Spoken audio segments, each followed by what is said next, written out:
History was written in Melbourne, the youngest player ever to complete the career Grand Slam. The 2026 Australian Open final between Carlos Alcaraz and Novak Djokovic was a changing of the guard and proof that champions learn from their defeats. Just 1 year ago, these warriors met in the quarterfinals. Djokovic dismantled Alcaraz in straight sets, exposing every weakness. The serve was shaky, the backhand broke down, the mental fortitude cracked. Fast forward 12 months and we witnessed a completely different Carlos Alcaraz. The biggest question, what changed? How does a player who got dominated 1 year ago defeat the greatest returner of all time? The answer, the serve, the backhand, and the mind. In 2025, Alcaraz's serve was a liability. Djokovic read his patterns like a book, putting returns deep and immediately taking control. The ball toss was predictable, placement readable, and he couldn't generate free points when needed. Djokovic would stand inside the baseline on second serves, crushing returns and putting Alcaraz on the back foot from the first shot of the rally. But in 2026, completely different. Alcaraz rebuilt his service motion during the offseason. He varied his ball toss, making it impossible to read whether serves went wide, down the tee, or into the body. He added kick to his second serve, forcing uncomfortable returns around Djokovic's shoulders. The Serbian could no longer step in with confidence. The result? Free points with aces on crucial moments. Wide serves pulling Djokovic off court. Second serves that didn't allow immediate control. Against the greatest returner in history, Alcaraz was consistently winning cheap points. That's evolution. When you're playing someone like Djokovic who can turn defense into offense instantly, every free point on serve is golden. It means you can be more aggressive on return. It means you save energy for crucial moments. And psychologically, Djokovic can't apply the same relentless pressure he did in 2025. Now the backhand, where the tactical battle was won. In 2025, Alcaraz's backhand was his Achilles heel. Djokovic targeted it relentlessly, pushing him back, forcing defensive slices, then attacking short balls. The Serbian would get into these cross-court backhand exchanges and Alcaraz would blink first, either going for too much and missing or floating a short ball that Djokovic would punish. But Alcaraz transformed his backhand into a weapon.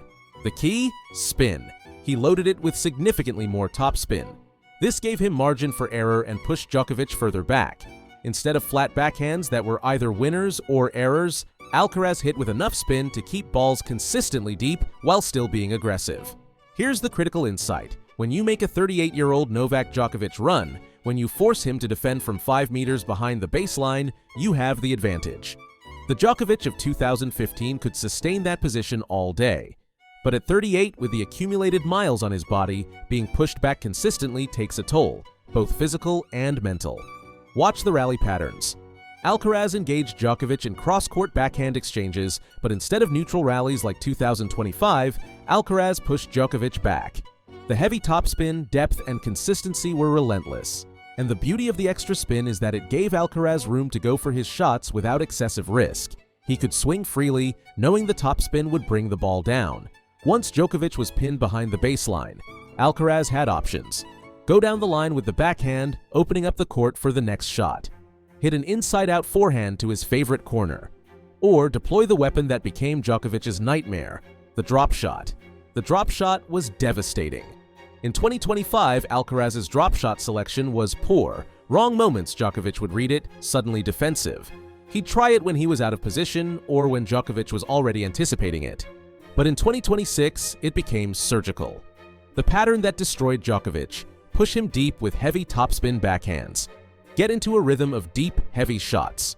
Once Djokovic is locked in that defensive position, mentally preparing for another heavy ball, disguise a drop shot perfectly. By the time Djokovic reads it and starts moving, too late. His first movement would be backward, preparing for another deep ball, and by the time he realized and changed direction, precious milliseconds were lost. Even when he reached it, he was exhausted from the sprint, and Alcaraz, anticipating the get, would already be at the net to finish. This creates a mental dilemma. If he anticipates the drop shot and positions closer, Alcaraz drives through him, and at 38, you don't want to be caught inside the baseline against Alcaraz's pace. If he stays back, the drop shot is there. Lose-lose. The frequency was perfect, maybe once or twice per set at crucial moments, just enough to keep Djokovic guessing and drain him physically.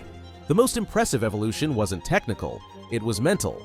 The 2025 Alcaraz was still learning pressure management. You could see moments where the magnitude got to him. rushed decisions, unforced errors at crucial moments, slight panic when things went sideways. The 2026 version? Ice cold. From the first game, completely different demeanor. Calm, focused, patient. He didn't try to blast Djokovic off the court in the first set. He played percentage tennis, constructed points intelligently, and waited for his opportunities to present themselves naturally. Court positioning was another crucial adjustment.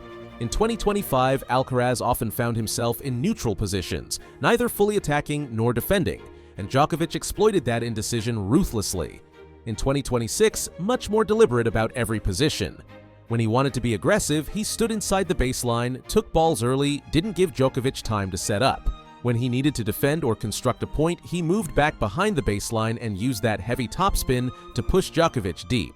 This constant adjustment, sometimes a meter inside, sometimes 2 meters behind, disrupted Djokovic's rhythm and made it difficult for him to settle into his preferred patterns. The physical component mattered too. At 22, Alcaraz had clear advantages in foot speed and recovery, but he used it smartly, not just running down balls defensively like 2025, but using speed to recover into offensive positions. He'd defend a wide ball, then sprint back to an aggressive court position, ready to attack the next shot. This forced Djokovic to hit multiple great shots to win points, and over 4 sets, that takes a toll. And here's where champions separate themselves from great players: the break points. Let's put this into perspective. In the semifinals, Djokovic faced Sinner and stared down 18 breakpoint opportunities. He saved 16 of them. Sinner, despite his dominance throughout the match, only converted 2. That's championship-level mental fortitude right there. But then comes the final against Alcaraz. The young Spaniard converts 5 breakpoints. 5. That's more than double what Sinner managed in the previous round. This is the difference between being a top player and being a Grand Slam champion.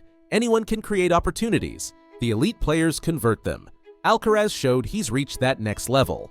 When he had Djokovic on the ropes, he didn't let him off the hook. He was dominant in key moments. That's what wins Grand Slam finals. And that's why Alcaraz beat Novak Djokovic and won his first Australian Open ever. What does this tell us?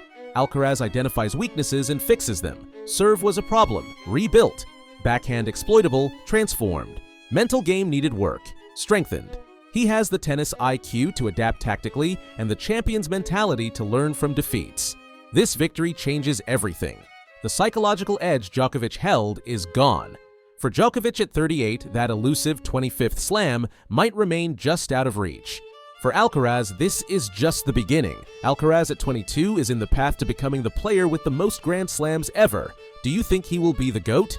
If you're a tennis player looking for personalized analysis of each one of your shots, private tennis guides, fitness routines designed by a fitness coach who works with ATP players, a 24/7 online coach, and much more, then I have something that might interest you: the Tennis Motivation Academy. The Tennis Motivation Academy is a private community with one goal: to help you improve your tennis exponentially and make high-quality coaching accessible and affordable for everyone. We've already helped dozens of players such as Rodrigo, Benedek, who has won multiple tournaments since joining, Miran, Yazan, Joachim, who won more than 5 tournaments in his first month, and many more. If you truly want to improve your tennis and reach your full potential without spending thousands of dollars on coaching, the Tennis Motivation Academy is the place for you. Join us using the link in the description. That's it for today. Leave in the comments which players you want me to analyze next. If you liked the video, leave a like and subscribe. See you in the next one.